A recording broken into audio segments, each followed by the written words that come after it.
എല്ലാവർക്കും നമസ്കാരം.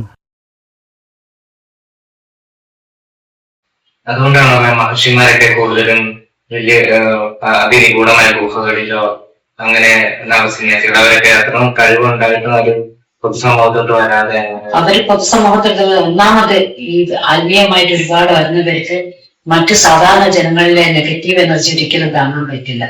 അപ്പൊ അതുകൊണ്ട് തന്നെയാണ് കൂടുതൽ പേരും ഹിമാലയത്തിലേക്ക് പോയി ഗുഹകളിലെല്ലാം തപസ് ചെയ്യുന്നുണ്ടാവുക. കാരണം നമ്മൾ കുറെ ആൾക്കാരല്ല, ബാക്കിയെല്ലാവരും പല നെഗറ്റീവ് എനർജി ഉള്ളവരും അതൊക്കെ ഇവരുടെ ഈ തലത്തിലേക്ക് എത്തിയവരുണ്ടാവില്ല.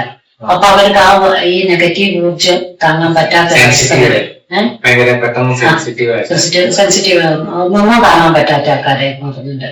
അപ്പൊ അങ്ങനെയുള്ളവര് കഴിയുന്നതും ഗുഹകളിലൊക്കെ പോയിട്ട് തപസ് ചെയ്യും. പക്ഷെ നമ്മളെപ്പോലെ സാധാരണ വീട്ടുകാർക്ക് അത്ര നടക്കാത്ത കാര്യം. നമുക്ക് ബന്ധുക്കളും പിന്നെ കുടുംബങ്ങളൊക്കെ ഉണ്ടാകുമ്പോൾ അവർക്ക് വേണ്ടതും കൂടി കയറിങ് എല്ലാം കൊടുക്കേണ്ട സമയം വരുന്നത്. അതുകൊണ്ടാണ് അങ്ങനെയുള്ളവർ ഡീപ്പായിട്ട് പോകാൻ നോക്കുമ്പോൾ ഒന്ന് ശ്രദ്ധിക്കണം. അല്ലെ ഇതുപോലെ തനിച്ചിരുന്ന് പിന്നെ പോകാനും ആരുമില്ലാത്തടുത്ത് ഇരുന്ന് ധ്യാനിക്കാനൊക്കെ ഉള്ള കഴിവുണ്ടാവണം.